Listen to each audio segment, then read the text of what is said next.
이어서 이 아름다운 주일에 주의 전에 이르러 하나님 앞에 예배하게 된 줄 믿습니다. 오늘 이 예배 자리에 나오신 여러분들에게 우리 주의 은혜와 능력과 축복이 풍성하게 넘쳐나기를 주님의 이름으로 축원합니다. 필립 얀시라고 하는 분이 있어요. 세계적인 또 기독교 작가인데요. 이분이 이제 많은 책을 썼고 또 우리나라에서도 많은 책들이 번역되어져 나왔는데 거기에 놀라운 하나님의 은혜라고 하는 제목의 책이 있습니다. 여기에 보면 하나의 사건이 기록되어져 있는데요. 뭐 이런 이야기입니다. 조금 오래전의 이야기이긴 합니다만은 영국에서 한 학회가 개최가 되어졌어요.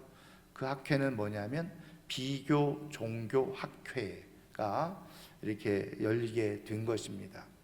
우리나라 서울대학교에는 이제 비교 종교학이라고 하는 종교학과에서 그렇게 이제 가르치는 과목도 있고, 저희가 또 신학을 공부하면서도 비교 종교학이라고 하는 것을 배우기도 합니다만은 비교 종교학회라는 것은 다른 것이 아니라 각자 가지고 있는 종교, 그 종교를 가지고 전문가들이 모여서 그 각 종교가 가지고 있는 특성이 무엇이고 또 종교가 가지고 있는 공통점이 무엇인가, 그것을 비교 연구하는 그런 모임이라고 할 수 있겠죠.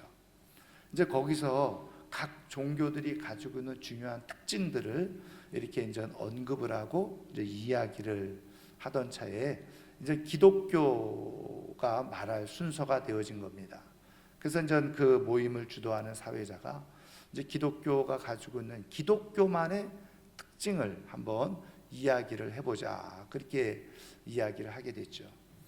그랬을 때 이제 어느 학자가 손을 들고 말하기를 성육신이다, 그렇게 말을 했습니다. 또 어떤 학자는 부활이다, 이렇게 또 얘기를 했다는 거죠. 그런데 이제 여기저기서 얘기를 하면서 반대 입장을 표명하는 사람들이 손을 들고 이야기하기를 어떤 종교에서도 동일하게 이 성육신, 신이 바로 사람이 되어졌다라고 하는 그런 이야기는 다른 종교에서도 충분히 찾아볼 수 있습니다, 이렇게 얘기를 한 겁니다. 그것이 실제이든 신화이든 그것이 그렇게 이제 다른 종교에도 그런 내용과 교리를 가지고 가르치고 있다는 거예요. 부활도 마찬가지라는 겁니다. 우리는 유일하게 우리 기독교에서만 죽은 사람이 다시 살아났다라고 하는 부활을 얘기하는 것처럼 보이지만 우리는 그것을 실제적인 사건, 그러니까 진짜 죽으신 예수님이 부활하신 사건으로 우리는 믿고 있습니다. 그런데 다른 타종교에서는 동일하게 그런 내용들을 신화적으로 그렇게 또 만들어서 이야기를 하고 있다는 거예요. 그러니까 성육신 사건이라든지 그 다음에 부활이라든지 이런 것들이 기독교만의 아주 특별한 특징이라고는 말할 수 없다, 이렇게 이제 얘기가 되어지고 있는 것입니다. 그러고 나니까 특별하게 할 말이 갑자기 없어지게 되어진 거예요. 다 침묵 속에 웅성웅성 하고 있는 그때에 그 당시에 옥스퍼드 대학의 세계적인 기독교 변증학자로 알려져 있는 C.S. 루이스 교수님이 이렇게 이야기를 했다는 거죠. 손을 들고는 말하기를 기독교의 가장 중요한 그리고 가장 핵심적인 특징은 바로 한마디로 말한다고 하면 은혜입니다, 이렇게 말을 했다는 거예요. 가만히 사람들이 생각을 하고 이야기를 했어요. 그런데 모든 사람들이 거기에 고개를 끄덕끄덕 했다는 겁니다. 여러분, 기독교의 가장 큰 핵심적인 특징 한 가지만 꼽으라고 한다면 은혜다, 이렇게 말할 수가 있다는 거죠. 여러분, 은혜라는 게 무슨 말입니까? 은혜라는 말은 받을 자격이 없는 사람에게 조건 없이 그리고 일방적으로 베풀어지고 부어지는 사랑, 그런 행위, 그거를 은혜라고 말하는 거죠. 그러니까 받을 만한 자격이 없는 사람에게 일방적으로 그리고 조건 없이 베풀어지는 행위, 사랑의 행위, 그게 바로 은혜라는 거예요. 그런데 다른 종교들은 다 연구해보고 아무리 살펴봐도 신이라고 하는 존재가 조건 없이 일방적으로, 그리고 그런 자격이 없는 사람에게 베푸는 그런 사랑이 없더라는 거죠. 그럼 타종교는 다 어떤 모습이냐? 대부분, 아니 거의 모든 타종교는 사람이 무엇인가 신을 향해서 행하는 것이에요. 그럴 때 신은 그것을 받고 호의를 베푸는 것이 바로 타종교가 가지고 있는 모든 특징이라는 거죠. 기독교는 하나님께서 먼저 우리에게 베푸신 그런 사랑, 그런 은혜, 그것이 먼저 선행되어졌다는 것이에요. 그것이 아주 다른 종교와 결정적으로 그렇게 차이를 말할 수 있는 특징이라고 할 수 있다는 것이죠. 여러분, 하나님은 은혜의 하나님이신 줄 믿습니다. 그리고 그 은혜가 지금 우리 가운데 부어지고 있음을 믿습니다. 그런데 여러분, 많은 사람들이 하나님이 은혜의 하나님이시다 그렇게 말은 하고 이야기를 하면서 실질적으로 그 은혜라고 하는 것을 누리고 살아가고 있느냐? 그렇지 못한 경우가 있다는 거죠. 그래서 사람들이 은혜에 대해서 오해를 합니다. 은혜는 무엇인가요? 하나님이 우리에게 그냥 좋은 일만 자꾸 주는 것을 은혜라고 얘기해요. 그래서 어떤 사람이 좋은 직장에 취직했다든지, 어떤 사람이 병들었다가 낫다든지, 혹은 어떤 사람이 뭐 좋은 배우자를 만났다든지 집을 샀다든지, 그러면 뭐라 그럽니까? 아이고, 하나님이 나에게 은혜를 베풀어 주셨어, 은혜야, 이렇게 얘기를 해요. 물론 그것도 하나님의 은혜 중에 일부분일 수 있어요. 그리고 또 어떤 분들은 이렇게 얘기하죠. 오늘 예배 시간에 은혜 받았어? 나 오늘 예배 시간에 은혜가 받았어, 이렇게 얘기를 해요. 그래서 은혜 받은 것을 무엇인가 깨닫고, 혹은 감성적이고 감정적인 어떤 경험을 한 것을 은혜라고 이렇게 생각하기도 합니다. 물론 그것도 하나님의 은혜의 한 부분이기도 하죠. 그러나 그것이 하나님의 은혜를 다 대변해주고 있지는 않다는 거예요. 그러다 보니까 사람들이 어떻게 생각을 합니까? 바로 우리가 뭔가 좋은 일이 생기지 않거나, 혹은 마음의 어떤 변화나 감정의 변화가 없으면 은혜가 없다, 이렇게 생각을 한다는 거예요. 여러분, 우리가 하나님의 은혜라고 하는 것을 너무 좁게 자꾸 생각하기 때문에 정말 은혜 없는 삶을 살아가고 있지 않는가, 우리가 생각해 볼 필요가 있죠. 여러분, 하나님은 오늘도 살아계시고 지금도 변함없이 오늘 우리에게 은혜를 부어주고 계시고 베풀고 계시는 분이 바로 우리 하나님인 줄 믿으시기를 주님의 이름으로 축원합니다. 그러면 하나님께서 베푸시는 은혜의 모습 중에 아주 중요한 은혜의 특징, 그것을 우리가 한번 살펴보면요, 오늘 우리가 읽은 말씀 속에서 하나님이 베푸시는 은혜를 우리가 한번 찾아볼 수 있는데요. 자, 오늘 우리가 읽은 이 룻기 1장 말씀은 우리가 잘 아는 것처럼 이 나오미라고 하는 이제 여성이 나오는데, 물론 뭐 주인공은 룻이기는 합니다.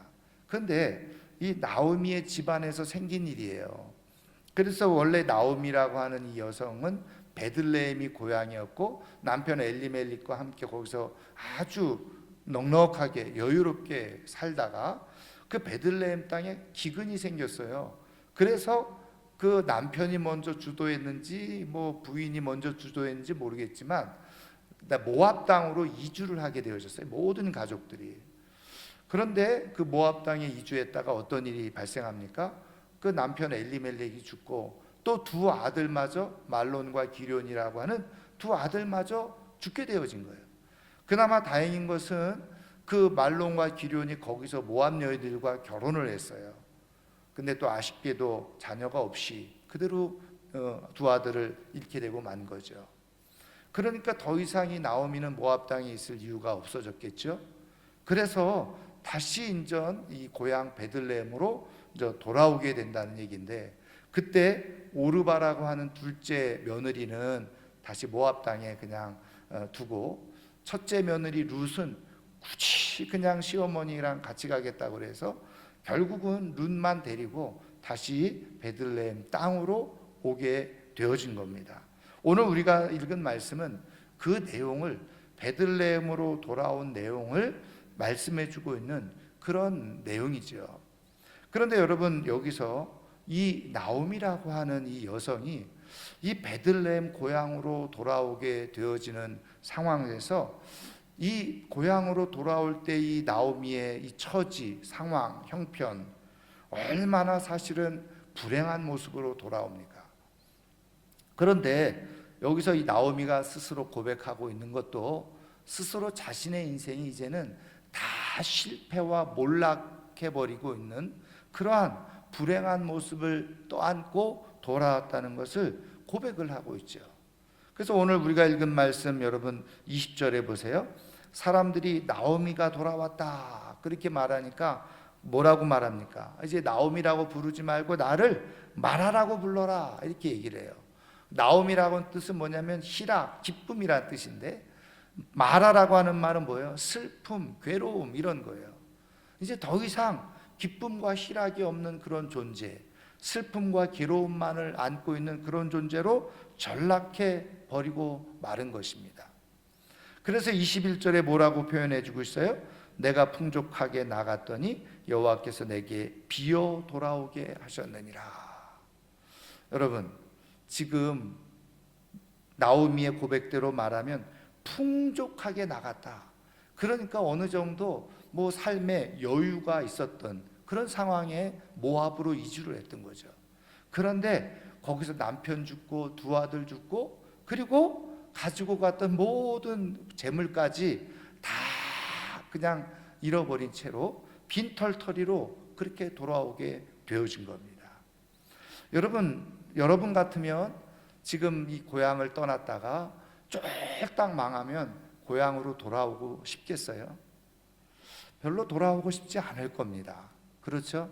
뭔가 고향으로 돌아올 때는요, 금이 환영해서 돌아오고 싶은 마음들을 가지고 있잖아요.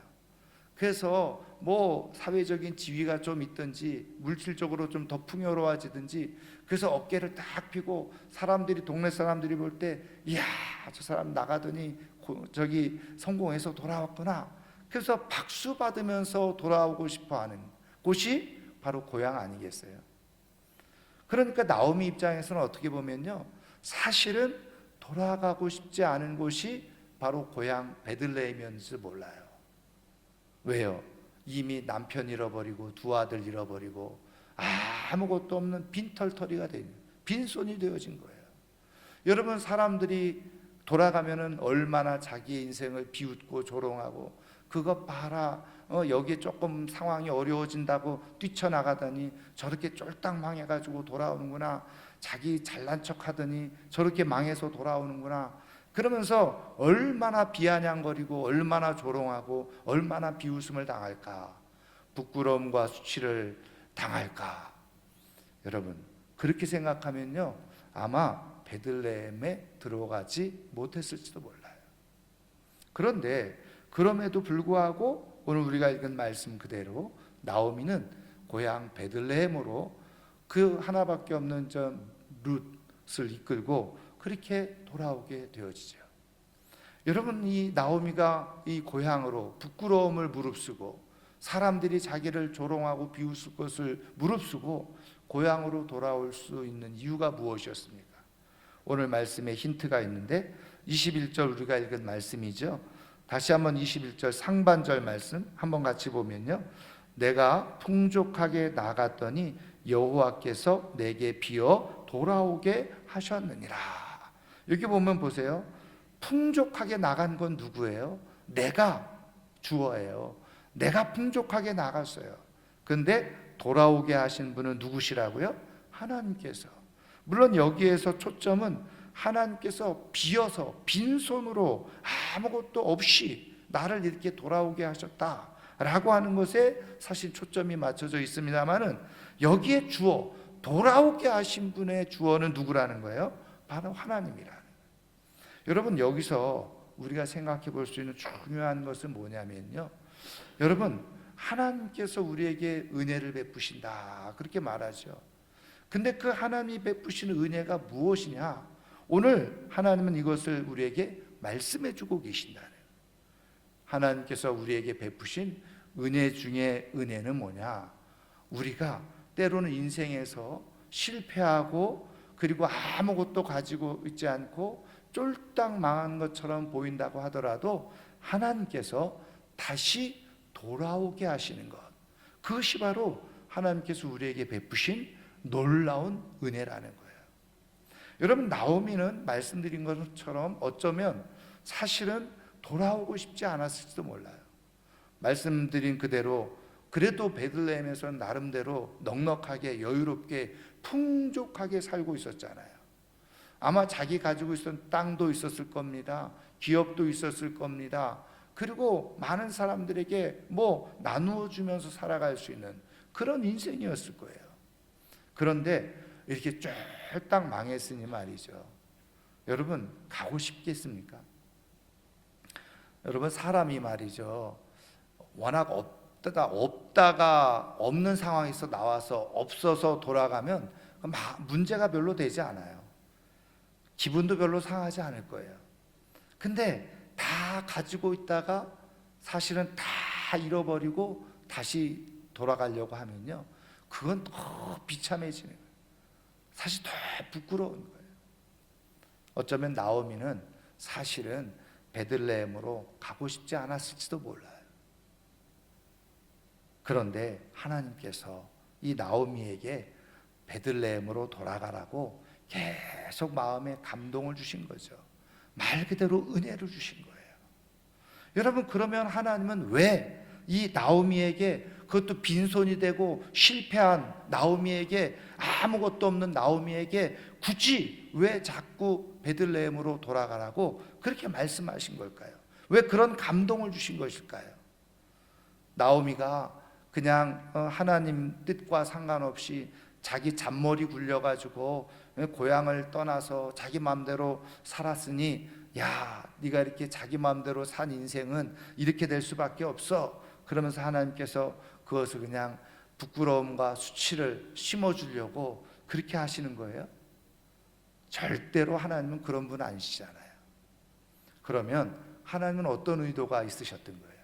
우리가 룻기 그 이후에 말씀을 쭉 읽어보면 하나님은 그 불행한, 그리고 모든 것을 잃어버린 빈손이 된 그 나오미의 인생을 놀랍도록 다시 회복시키시고, 놀랍도록 구원하시고, 놀랍도록 치유하셔서 그의 인생을 다시 멋지게 만들어주고 싶어 하시는 것이 바로 하나님의 마음이고 뜻이었다는 거예요. 그러니까 순간적으로는 부끄럽고 순간적으로는 수치가 있을지도 몰라요. 순간적으로는 사람들이 그를 비웃고 조롱을 받을지도 몰라요. 그럼에도 불구하고 베들레헴으로 돌아가는 것이 이 나오미의 인생에 있어서 결과적으로 큰 축복이 되고 은혜가 되고 영광이 되어진다는 것을 하나님은 말씀해 주고 계시는 거죠. 여러분, 오늘도 이 말씀은 우리 가운데 그대로 유효한 줄 믿습니다. 여러분, 하나님께서 때로는 우리의 인생 가운데 우리가 세상에서 실패하고 또 연약한 가운데 놓여져 있고 불행한 모습을 끌어안고 전전긍긍하고 있을 때 하나님께서 우리에게 베푸신 놀라운 은혜 중에 하나가 있다고 한다면 우리를 다시 하나님의 품으로 우리를 부르신다는 거예요. 여러분, 이 나오미에게 있어서 고향 베들레헴이죠. 여러분, 우리가 고향 그러면 보통 어떤 의미가 있습니까? 사실은 우리가 요즘은 예전과 다르게 고향이라고 하는 의미가 많이 희석되기는 했습니다만은 사실은 고향의 본질은 뭐예요? 거기에 누가 계시다는 거예요? 부모님이 계시기 때문에 고향의 의미가 있는 거예요. 저는 먼저 부모님이 다 돌아가셔서, 양가 부모님이 돌아가셔서 갈 데가 없어요. 고향이라고 말하지만 뭐 가서 아는 사람도 없을 뿐더러 사실 찾아갈 이유도 없어진 그런 존재가 제가 돼버렸어요. 그런데 부모님이 예전에 저 위에 계실 때는요, 참 이 명절이 되고 그러면 그냥 밤새서 말이죠, 뭐 9시간, 10시간 걸려서라도 갔었거든요. 가서 단 몇 시간을 보더라도 그것이 의미가 있었고 그것이 행복했고 그것이 기뻤어요. 근데 이제 부모님이 계시지 않으니까 이제 그렇게 의미가 다 사라져버리고 말았죠. 여러분, 고향이 의미가 있는 것은 그곳에 바로 부모님이 계시기 때문에 그런 거예요. 여러분, 우리에게도 영적으로 마찬가지입니다. 하나님께서 우리를 영적인 고향으로 자꾸 이끄시는데, 여러분, 부모님은 어떤 모습으로 가든지 부모님은 따뜻하게 우리를 맞이해 주시고, 그리고 환대해 주시고 환영해 주시고 잘 왔다라고 얘기하고, 그런 분이 바로 우리 부모님이시잖아요. 다 세상 사람들은 조롱하고 비웃고 망해서 온 사람들을 손가락질하지만 우리 부모님들은 그런 모습을 가지고 와도 어떻게 해요? 잘 왔다라고 얘기하고 안아주고 품어주는 분이 바로 우리 부모님이잖아요. 여러분, 마찬가지죠. 우리 하나님이 우리 영적인 고향의 영적인 부모님, 하나님 아버지시잖아요. 그래서 하나님은요, 때로는 어떤 은혜를 베푸시느냐, 우리가 빈손일 때 하나님께로 오도록 계속 말씀하고 계시니, 하나님의 품으로 돌아오도록 말씀하고 계시니, 이것이 바로 우리에게 베풀고 계시는 하나님의 은혜라는 거예요. 아무것도 없을 때, 모든 것을 잃어버렸을 때 내게로 돌아오라 말씀하시는 것이 바로 하나님의 은혜예요. 여러분, 이런 하나님의 은혜가 마음속에 깊이 채워지고 깨달아지는 사람에게는 하나님의 회복의 역사와 치유의 역사가 일어나게 되는 줄 믿습니다. 그래서 여러분, 우리가 잘 아는 이 어거스틴이라고 하는 고대 교부, 최고의 기독교를 다 총정리한 교부 중에 대표적인 사람이 어거스틴이잖아요. 여러분, 어거스틴의 인생에 대해서 너무나도 잘 알고 있잖아요. 그가 많은 다른 종교를 섬기기도 하고 사생활을 아끼기도 하고 그가 방탕한 인생 가운데 살다가 하나님의 음성을 듣고 그가 돌아오게 되어졌죠. 그의 고백록의 첫 장에 그는 이렇게 고백하고 있죠. 나는 드디어 아버지 품에서 참된 안식을 얻습니다. 그가 다 세상에서 무엇인가 인생의 나름대로 뜻과 의미와 행복을 찾아서 돌아다니다가 그것이 다 실패하고 무너지고 무너진 채로 하나님께로 돌아왔을 때 하나님 품 안에서 비로소 자기 인생의 참된 안식을 경험할 수 있었다라고 고백을 하고 있어요. 여러분, 세상 사람들은요, 실패한 사람은 루저라고 하죠. 실패한 사람은 세상은 받아주지 않습니다. 세상은 1등만 기억하는 세상이라고 말하고 있잖아요. 가지고 있지 않은 사람, 그리고 병든 사람, 연약한 사람, 실패한 사람, 버려진 사람 아무도 기억하지 않아요. 그리고 오히려 배타적이고 그런 사람들을 무시하는 그런 세상이죠. 그런데 여러분, 우리 하나님은요, 거꾸로 빈손인 사람을 부르시는 거예요. 실패하는 사람을 부르시죠.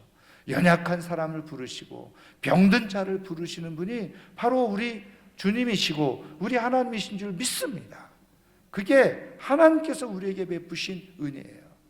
하나님 아버지께서 왜 예수 그리스도를 이 땅에 내려보내주시고 그 예수 그리스도를 십자가에 죽게 하시고 부활시키셨어요? 바로 연약한 우리들을 살리시기 위해서죠. 그래서 여러분, 고린도서를 읽어보면 뭐라고 되어 있습니까? 예수는 부요한 자로서 가난하게 되심은 우리 가난한 우리들로 하여금 부요케 하시기 위해서다. 예수 그리스도께서 이 땅에 오신 이유와 목적이 있다고 한다면 우리를 치유하고 우리를 회복시키시고 실패한 자들을 다시 일으켜 세우시기 위한 하나님의 계획과 뜻이 있기 때문인 줄 믿습니다. 그런 의미에서 예수 그리스도가 우리 인생의 고향이 되어지고 하나님이 우리 인생의 고향이 되어지는, 여러분, 하나님이 베푸시는 가장 큰 은혜 중에 은혜는 내가 연약할 때 나를 불러주신다는, 내가 조금 부족할 때 나를 불러주시는, 내가 세상에서 보잘것없고 실패하는 인생, 그런 인생으로 보여줄 때 우리를 불러주시는, 여러분, 그런 하나님의 은혜, 내가 조금 힘들고 버겁고 어려울 때 나를 불러주시는 그 주님의 은혜를 다시 한번 깊이 기억할 수 있기를 주님의 이름으로 축원합니다. 제가 이렇게 목회를 하다 보면 종종 안타깝고 안쓰러운 상황들이 있는 것을 보게 되어져요. 어떤 경우가 있냐면요, 이렇게 교회를 어렸을 때는 다니다가 안 다니는 분들도 있기도 하고, 또 교회를 나오다가 안 나오는 분들이 있기도 해요. 그래서 제가 교회를 좀 오시라고 이렇게 얘기를 하면 뭐 여러 가지 이유를 댑니다마는, 어떤 경우는 이렇게 이유를 대는 분들이 좀 가끔가다 있어요. 아, 내가 이제 좀 일 좀 잘 풀리면 가겠습니다. 지금은 그럴 상황이 아니라는 거예요. 아, 내가 뭐 청년들 같은 경우는 내가 좀 직장 반듯하게 좀 잡으면 내가 그때부터 교회 잘 나갈게요, 이렇게 말하는 사람들이 있죠. 또 어떤 사람들은 아유, 내가 지금 몸이 아픈데 내가 조금 몸이 좀 나아지면 교회를 나가겠습니다, 이렇게 말하는 분들도 있어요. 내가 지금 막 복잡한 일에 얽혀 있는데 내가 이거 조금 잘 정리된 다음에 내가 교회를 나가겠습니다. 그런데 여러분, 성경 어디를 봐도 정리한 다음에 잘 된 다음에 나오라고 말씀하는 데는 없더라는 거예요. 하나님은 어떤 상황에서 우리를 부르시고 계세요? 우리가 빈손일 때, 우리가 다 엉클어져 있을 때, 우리가 병들었을 때, 우리가 연약할 때, 우리가 힘이 없다라고 느껴질 때, 오히려 그럴 때 하나님은 우리를 부르신다는 거예요. 그러니까 순서가 우리가 잘못되어 있죠. 하나님은 우리가 실패했을 때 우리를 부르셔서 회복시키시고, 병들었을 때 우리를 부르셔서 강건케 하시고, 우리가 연약할 때 우리를 부르셔서 힘있게 하시고, 우리가 다 그냥 아무것도 없을 때 우리를 부르셔서 풍성하게 있게 해주시는 분이 우리 하나님이신데, 많은 사람들이 그 하나님의 방법을 거꾸로 생각하고 있다. 그래서 교회를 어떻게 해요? 뭔가 사회적인 체면단체로 생각하는 거예요. 아, 그래도 내가 좀 뭔가 있어야지 교회 나가는 거지. 여러분, 교회에 대해서, 하나님에 대해서, 은혜에 대해서 철저하게 오해하고 잘못 생각하고 있는 사람들이 가지고 있는 모습인 거예요. 하나님은 오늘도 우리에게 은혜를 베풀어 주셔서 오늘 우리가 부끄러움을 무릅쓰고 이렇게 하나님 앞에 예배하고, 그리고 하나님 앞에 서서 하나님의 은혜를 누리고 있는 줄 믿으시기를 주님의 이름으로 축원합니다. 여러분, 우리가 힘들수록, 어려울수록, 그 다음에 곤란할수록, 뭔가 엉클어져 있는 것일수록, 우리가 연약할수록 하나님이 우리를 부르시고 계시는 그 은혜를 잘 깨달아서, 정말 다른 사람들은 나를 비웃고 조롱하고 손가락질은 할지 모르지만 우리 하나님은 나를 꼭 안아주시고 품어주실 수 있는 분이시다. 나를 품으시고 나를 회복시키시고 나를 치유하시는 분이시다. 그래서 오늘 나를 부르고 계시다 라고 하는 것을 믿고 하나님만 바라보고 나옴으로 인해서 우리 하나님께서 회복시키시고 치유하시는, 그리고 놀랍게 하나님께서 새롭게 해주시는 은혜를 누리면서 살아갈 수 있는 우리 모두가 될 수 있기를 주님의 이름으로 축원합니다. 하나님의 은혜는 우리가 연약할 때 부어져요. 하나님의 은혜는 우리가 실패했을 때 부어지고, 하나님의 은혜는 우리가 빈손일 때 우리를 부르심으로 부어지고 있습니다. 하나님의 은혜는요, 강한 사람에게 임하는 것이 아니고, 넉넉한 사람에게 임하는 것이 아니고, 잘난 사람에게 임하는 것이 아닙니다.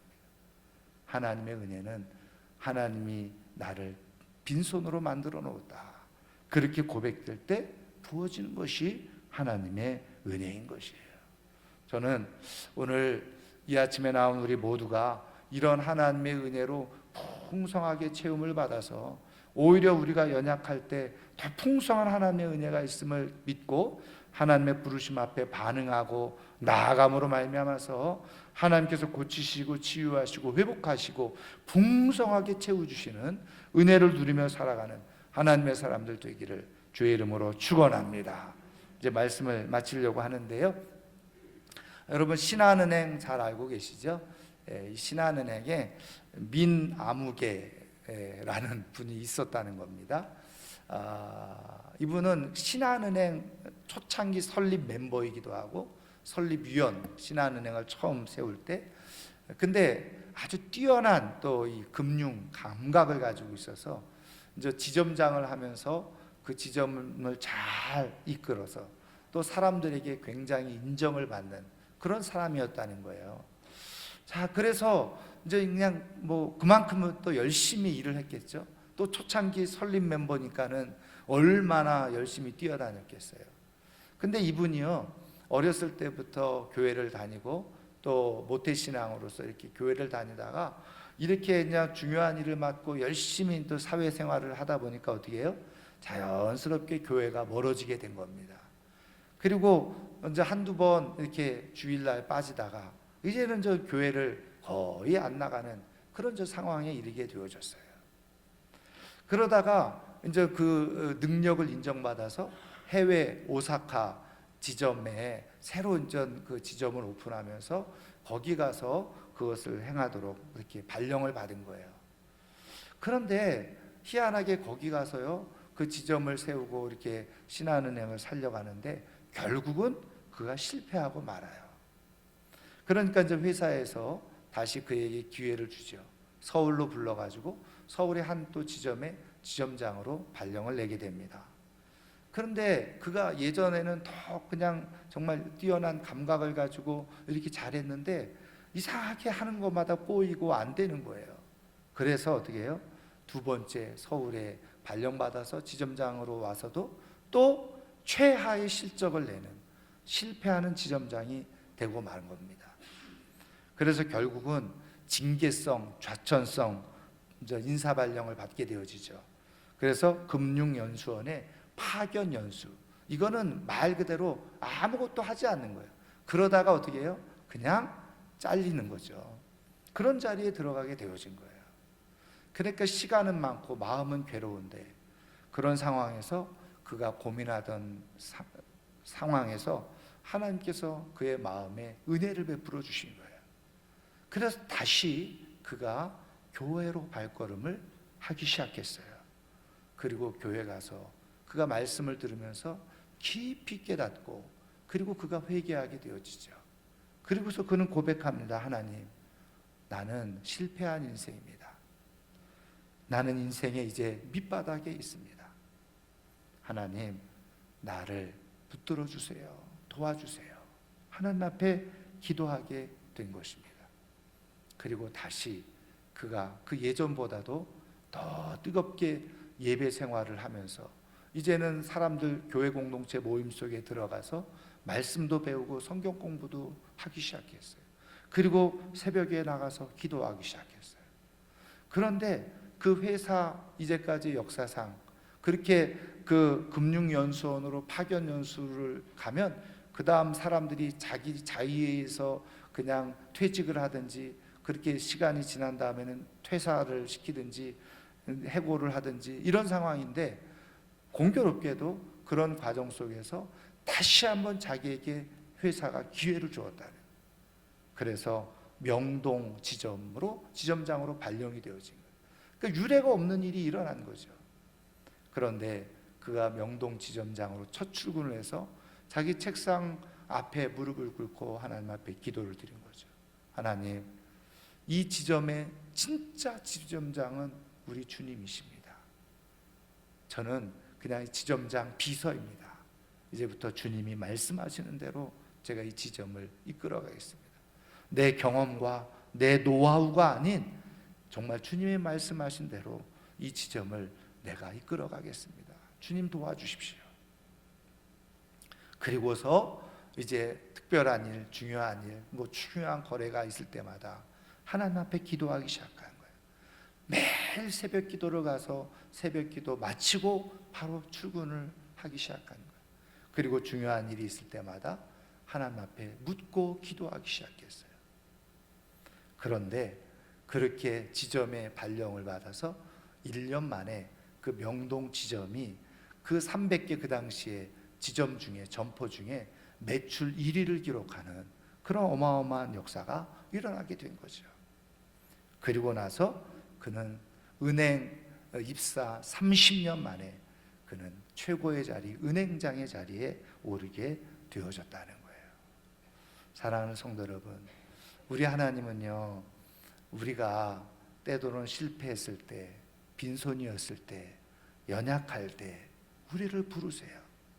그때 부르셔서 우리를 회복시키시고 그리고 우리에게 풍성하게 은혜를 부어주시는 분이 바로 우리 하나님이신 줄 믿으시기를 주님의 이름으로 축원합니다. 그 하나님의 부르심 앞에 우리가 다른 사람들이 이목에 자꾸 신경 써서 나오미처럼 만약에 그렇게 세상 사람들이 이목에 신경 써서 그곳으로 가지 않았다면 그의 인생의 회복의 역사는 일어나지 못했을 거예요. 그러나 다른 사람들이 이목에 상관없이 하나님이 나를 부르시고 하나님이 나를 그리고 찾고 계시는구나. 내가 이렇게 빈손이었어도, 내가 이렇게 아무것도 없어도, 내가 이렇게 슬픔 가운데 있어도, 그리고 내가 이렇게 병든 가운데 있어도, 실패한 가운데 있어도 하나님은 나를 부르시고 계시는구나. 그 주시는 은혜의 감동 앞에 그대로 나아가서 하나님의 회복, 하나님의 치유, 하나님의 놀라운 그런 풍성함 경험하며 살아가는 우리 모두가 될 수 있기를 주의 이름으로 축원합니다. 축원합니다.